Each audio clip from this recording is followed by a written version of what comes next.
Hey, welcome back. Welcome back. Welcome back. This is Robert, of course, the recovery guy, and I'm trying out my new program called Opus. It's a journey into technology that I may or may not pass. Anyway, I wanted to chat with you today regarding alcohol and alcoholism. And this was a blog that I wrote a little over 5 years ago, August 11th of 2020 to be exact. And I published it onto my website, recoveryguy.org. So if you find me on TikTok or Instagram or my YouTube page, you can always find everything that I've recorded, all of my podcasts and all of my blogs as well. Got about 150 blogs, 299 podcasts. You can find them at recoveryguy.org. So that is my shameless plug. One of the biggest things that any of us face along our journey is, are we a problem drinker, or is drinking just a problem? Obviously, if drinking is just a problem, all we have to do is stop drinking and the problem goes away. But if we're a problem drinker, we seem to have crossed a line of control and not of control. So in this material that I'll read to you today, again, I wrote it about 5 years ago, a little bit more than 5 years ago, and the questions are designed not to convict you one way or the other, but to have us take our own inventory. Because I wasn't an alcoholic until I admitted I was alcoholic. So I can't pronounce you, none of your friends. We can say that alcohol is a problem, and we may or may not do something about it. But until we admit to our innermost self, as it says on page 30, as my sponsor, Slow Will, convinces me of, on page 30, until we can see to our innermost self that we were alcoholic, this is the first step in recovery. So look at these questions as merely questions, not as conviction. You have to convince yourself. Bill Wilson, the co-founder of Alcoholics Anonymous, states that it's not up to us to pronounce you as alcoholic. You have to go to the nearest bar. And as it says on page 44, I think it is, and We Agnostics, if when you honestly want to, you can't stop after the first drink or the second drink, then you may be alcoholic. So put on your thinking caps. So listen to this recording more than once if you need to, or write it down. But here are the questions. There are 10 questions. Do you require a drink the next morning? Do you require a drink the next morning? This is very important now. If you get up at 8 and you go back to sleep until 10, somewhere in the morning time, do you require a drink to sort of settle the nerves? Answering yes to this question indicates or implies a compulsion, where if you have a compulsion, probably just saying I'm not going to drink isn't going to be good enough. We have to not drink for the rest of our life, one day at a time, or the compulsion to have more than one drink, or more than two drinks, or more than three drinks comes back. So do you require a drink the next morning? This implies compulsion. The next question, do you prefer, not do you always, do you do it, but is your preference to drink alone? Yes to this question often indicates a social anxiety or need to hide how much or when we drink. This was very important to me. We would have a function over at my brother's or my sister's or someone else's house, a friend's house, having a party. I would have to get drunk prior to going so they wouldn't see how much I drank. Obviously, this crosses legal lines because, if I went somewhere, I was usually driving drunk. And when I got there, I didn't have to drink as much, and I left early so I could drink the amount I wanted to drink.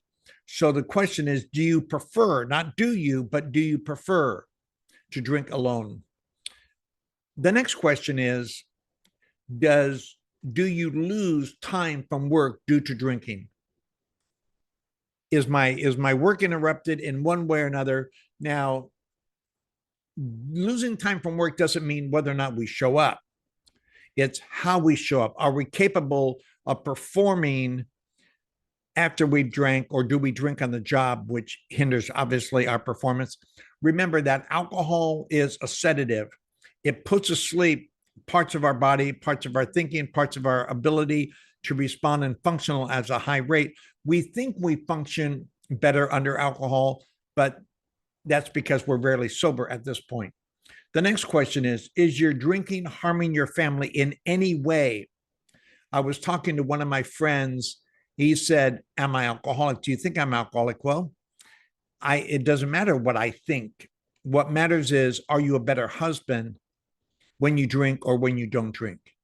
Are you a better worker where you work, depending upon whether you drink or don't drink? Are you a better dad? Are you a better anything as a result of not drinking compared to your drinking? Does drinking interrupt the things you want to be or want to do?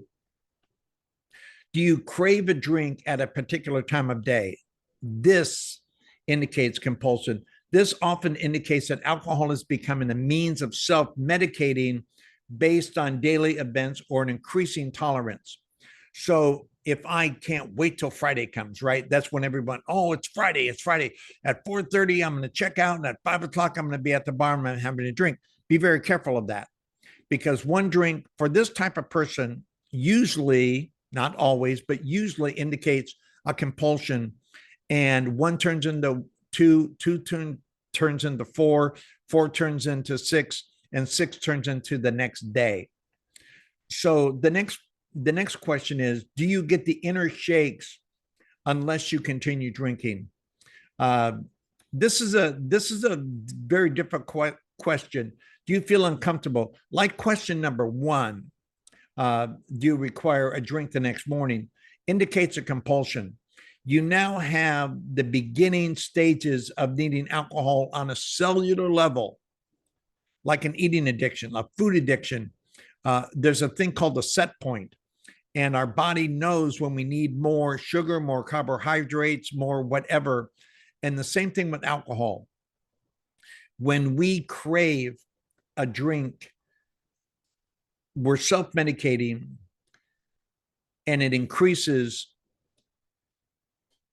at an alarming rate by this point, and it indicates a tolerance. A tolerance is simply, I need more today to achieve the same effect as yesterday. So do you get the inner shakes unless you continue drinking? The next thing, has drinking made you irritable?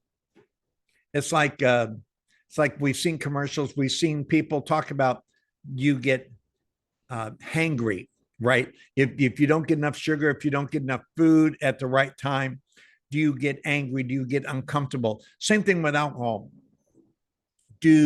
Has drinking made you irritable, or not drinking made you irritable? We can measure both of them. Sometimes I get impatient when I drink. Sometimes I would get impatient if I don't drink. If drinking is on the exasperating one of these two things, am I getting irritable when I drink, or am I getting irritable when I don't drink? It often implies, once again, compulsion. That is where we have to be brutally honest with ourselves. My friend Tom Bennett told me, it's 3 o'clock in the morning and the lights are out and nobody else is there. We know what the truth is about us. We know when we become irritable, upset, unmanageable, and that indicates an unmanageability as a result of whether or not we drink or whether we don't drink. More than once, do you use alcohol to calm your nerves? An acute need can often turn into compulsion. Acute is something that happens just once and it comes on in a moment. Compulsion happens over time. So be very careful of this. If you're an acute alcoholic, you can stop drinking. If you're a compulsive alcoholic, unless you can't continue to drink in order to stop. The next question, number 8, does drinking make you careless of your family's welfare? In other words, does the rent get paid? Do I show up when I'm supposed to show up? Can I take the kids where I'm supposed to take them? Again, the question is, does drinking make you careless of your family's welfare. If something's not being handled at home and it's a direct or indirect result of my drinking, I probably have a problem with alcohol. Disregarding the needs for your family for the sake of drinking is a dangerous shift in priority. When drinking becomes a replacement for the things you ought to be doing within your home. If you notice this, it indicates the mental and physical addictive nature of alcohol. Remember, alcohol is very addictive. In a small sense, about 10% of the population, compulsion occurs. In other words, I need to drink once I drink. Once I don't drink and the physical effects wear off, it is now mental disorder that occurs, and that's what I recover from.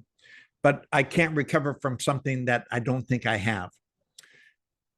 Have you harmed your husband or your wife since drinking? Now, harmed is not necessarily a physical harm. Doesn't mean we hit them, lash out, yell at them, but have we harmed them? Do they wish we wouldn't drink? Do they wish we wouldn't spend so much time with their friends or at the bar or spend so much money? If this has happened without seeking help, it is a strong indicator of a problem. When my wives would say to me, I think you have a problem. I think you need to slow down. And I ignore that. I went bringing harm to them, whether I wanted to admit it or not. I would say that they're just not accepting who I am, what I'm doing. They're judging me, so on and so forth. But I was bringing them harm, and I didn't recognize that. Hence, failed marriages. Has drinking changed your personality? Are you a Dr. Jekyll and Mr. Hyde? Father Martin, and I love the Chalk Talk, Father Martin says, drinking alcohol puts to sleep that which makes me feel uncomfortable. So does it change my personality? Do the things that bother me when I'm sober not bother me when I'm drinking? Do the things that don't bother me, do they get elevated when I'm drinking compared to when I'm not drinking? It can go either way. Personality disorders are heightened or initiated by regular use of alcohol. I wrote some of these psychological effects has a root cause of our addiction and some development along the way. Either way, if this is true of you, then you have crossed the line over from problem drinker to drinking problem. Again, these 10 questions, they're designed to draw a line between problem drinking or drinking problem. You can decide. I'm going to read them again. I won't explain them. I'll just read them. Do you require a drink the next morning? Do you prefer to drink alone? Do you lose time from work due to drinking? Is your drinking harming your family in any way? Number 5, do you have a drink at a definite time of day? 6, do you get the inner shakes unless you continue drinking? Number 7, has drinking made you irritable? Number 8, does drinking make you careless of your family's welfare? Number 9, have you harmed your husband or wife since drinking? And number 10, has drinking changed your personality? Only you can decide whether it's true, whether it's not true in your life. I hope you have a wonderful day. I hope you listen to this over again. And I hope that if you do discover you have a drinking concern or a challenge, that you look at these questions. And if any of them are right, your drinking needs to be looked at. Have a great day. Thank you so much. And remember, the recovery guy. Take care.